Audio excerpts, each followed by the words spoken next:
Hi అండి. ఇవాళైతే పచ్చడి చేయబోతున్నా. టమాటా పొయ్యి మీద అయితే కాల్చుకున్నా.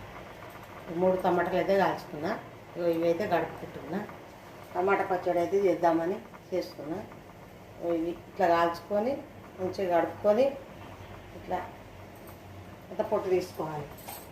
దీని మీదకి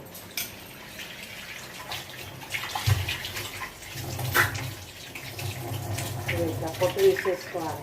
మొత్తం మంచిగా గడుపుకోవాలి. ఇట్లా గడుపుకోవాలి. టమాటాలను అయితే ఇట్లా గడుపుకోవాలి. చూడు, టమాటాలు అయితే పొయ్యి మీద స్టవ్ మీద అయితే వేయించుకున్నాం 3 టమాటాలు. ఇగో ఎల్లిగడ్డలు అయితే ఫస్ట్ వేసుకోవాలి. ఫస్ట్ వేసుకొని నూరుకోవాలి. చాలా చాలా బాగుంటుంది పచ్చడి. చిన్న రోలు ఉంది కదా, పెద్దగా లేదు రోలు, చిన్న రోలు ఎట్లా దంచుకుంటారు. ఒక పూటకైతే వస్తుంది. ఇవాళ ఎందుకంటే ఇక పచ్చడి ఏందైతే అసలు 2-3 రోజులు రాగానే పచ్చడి వస్తుంది.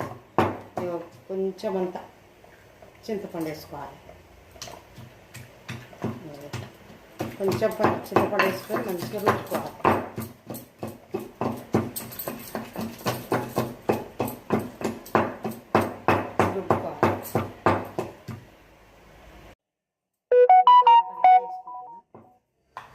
టమాటాలు అయితే వేసుకోవాలి.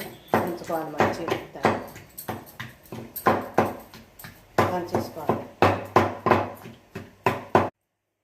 కొంచెం 2 చెంచాలంతా కారపొడి వేసుకోవాలి. వేసుకోవాలి. 2 చెంచాలైనా మనకు సరిపోయేంత వేసుకోవాలి. కారపొడి వేసుకోవాలి. ఇక ఉప్పు కూడా వేసుకోవాలి. మనకు సరిపోయేంత ఉప్పు చూసి వేసుకోవాలి. వేసుకొని ఇక దంచుకోవాలి.